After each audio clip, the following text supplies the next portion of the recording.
Welcome back to Utah Stories. We are talking to Kathie Chadbourne, who is a 20-year business veteran in downtown Salt Lake City. We're talking about this segment, homelessness. The last segment, we talked about urban gentrification and how you somehow convey to the city council and the state legislature how you do that. So I encourage you to watch that segment first if you're picking this up for the first time. But homelessness in the city has been an ongoing real struggle because like all us other affluent western and eastern cities across the United States right now, we are really suffering in communities that are dealing with not too many unhoused people. And Kathie, you've kind of gotten to know a lot of these people. You've gotten to develop some relationships and ways you can help them out and do some good outreach. You want to talk about that first? Oh, I'd love to, Rich. Do you know, when I was back at the Broadway Pharmacy and Market back in 2010, homeless people would come in to buy their cigarettes because it was a cheap place to buy cigarettes. There was a mayor of the homeless crowd, and he would seek out where people should buy things. I found that out. I couldn't believe it. And now, 13 years later, I looked into the eyes of people that I saw back in 2010 that are homeless. They would, when I opened up my shop, they'd say, "Kathie, do you remember me?" And some of them I do remember. Last winter, I remember walking down the stairs to open up my little shop, and there was a woman my age who was sleeping so that I couldn't even open the door of my residence, which is right above my shop. And I smelled fire. And she had literally tried to make a fire, burned the carpet on the ground in front of my shop. That burn mark is still there.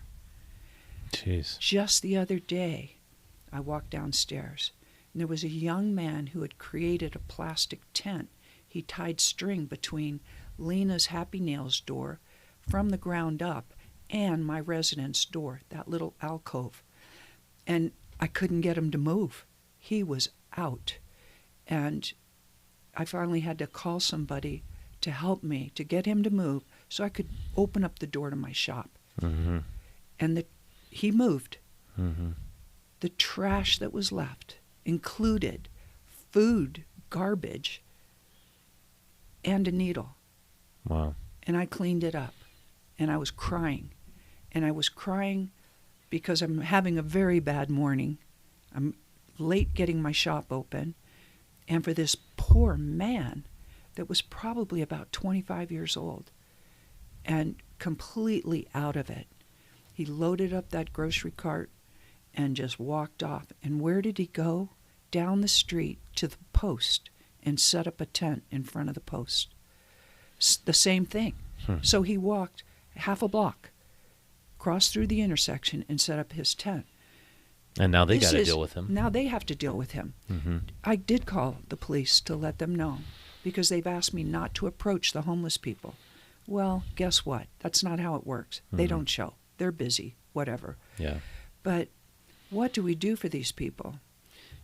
Something that I've done is I've created a soup kitchen in the back of my rock shop.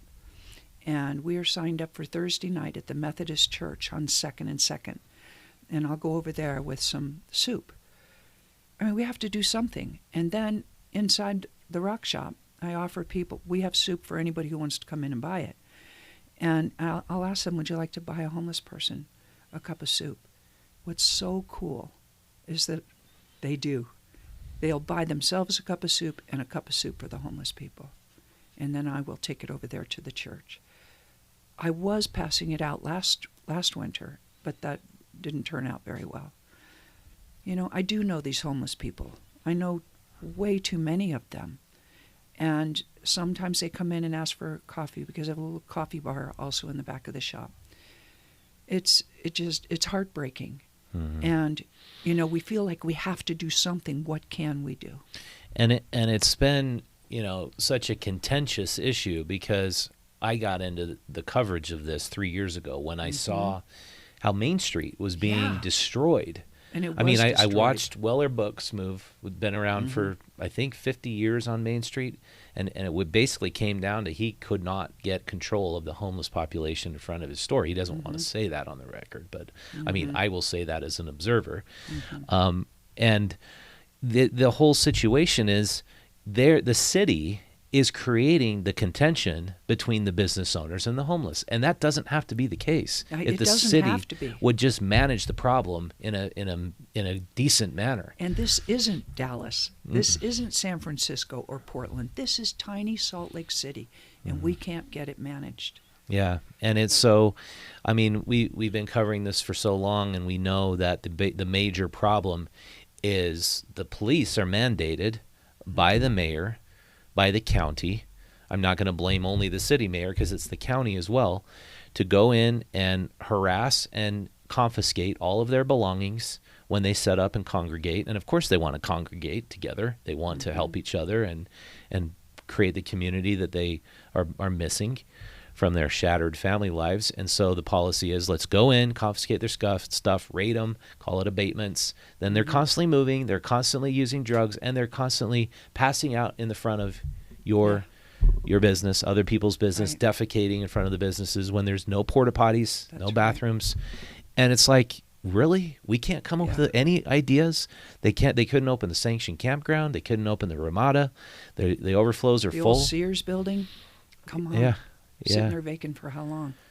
Yeah, so, I mean, do you have, I think you're taking ownership and giving back to doing what you can, helping the First United Methodist Church, the unsanctioned movie night initiative. That is incredible initiative that's really does save lives. It does save lives. I've been there and I've watched it, and I've seen so many volunteers over there helping them with frostbite.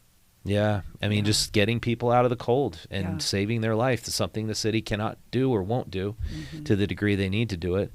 So, but what do you think? We just elected a new mayor. The homeless policy is probably not going to change a whole lot because of that. Well, it's going to be the same old, same old. Yeah. I mean, we say same old, the same old about the problems that we're facing, but the change comes in the other direction. Yeah, I think I just said elected a new mayor. We re-elected the same mayor. Exactly. Yeah. But, so it just, how do we change the status quo where the status quo's 17 people froze to death last winter, unbelievably bad. Right. There's just bodies piling up in the morgue, and we're just somehow okay with that. Do you have any ideas of what could be done to... I have a dream, and it's like a fantasy. Mm-hmm. But my dream is that we get these big corporate people, We O'Neill, Cowboy Partners, Leighton, Big D, these big people that are at the top of the best of the top 100 Utah small businesses. And we say, it's your responsibility to help us build something for them. We're building mega $1 million resorts right now with these companies that are taking downtown. We are building their resorts. Why can't we build a homeless shelter big enough?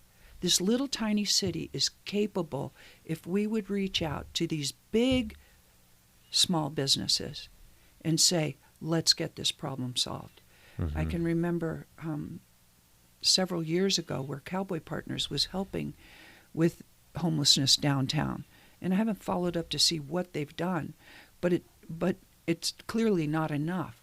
But why not get these top 100 small businesses that are actually multi-million-dollar businesses, buy that Sears building instead of demolishing it, and get the crew and take it out of the hands of jobs. You make jobs out of this. Yeah, I contend that the government has failed over and over and over again, because the government is the people who are running the organizations. Mm-hmm. I've said this on the program many, many times.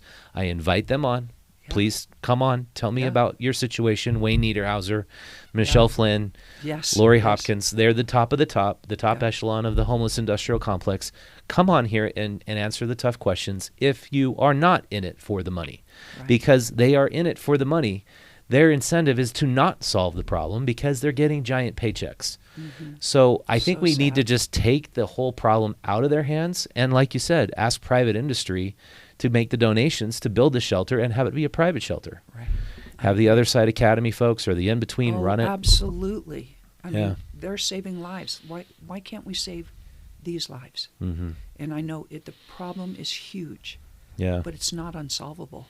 It's just we're not talking to the right people, or the right people aren't coming to the table with the money. Well, I like your fantasy because it doesn't involve the government solving the problem. No. The government will never solve It's it. not. It's It's not. not going to happen. I went to the Other Side Academy on Friday. I don't know if you know those guys. I love those guys. So amazing. I It love is what so they're doing. immaculate and beautiful, and it's full of former And homeless it's drug growing. addicts. It's Yeah. growing, and it's They have people, 8 properties now. felons who have struggled to get on their feet, and instead of helping these people that need our help, not necessarily less fortunate, because some of them are so smart, they can do this. They just need the hands up.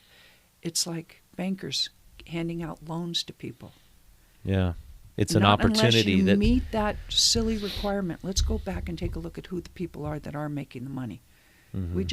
We need to figure that thing out. Yeah. And it's Well, when the incentive structure is set up for the leaders to not solve the problem because they'll only get more money as the problem Right. gets worse, Right. and for homeless people not to get off the street because they only get more handouts and more gifts the longer they're on the streets, Yeah. as long as we have that incentive structure in place, of course the problem's not going to be solved. It just It's grows. only going to get worse. Right. So I like your idea. Why Me not? too. Why don't we not? all step up and solve the problem? I'd take that job if I could. Yeah. If we could create it, Yeah. build it. Well, I like it.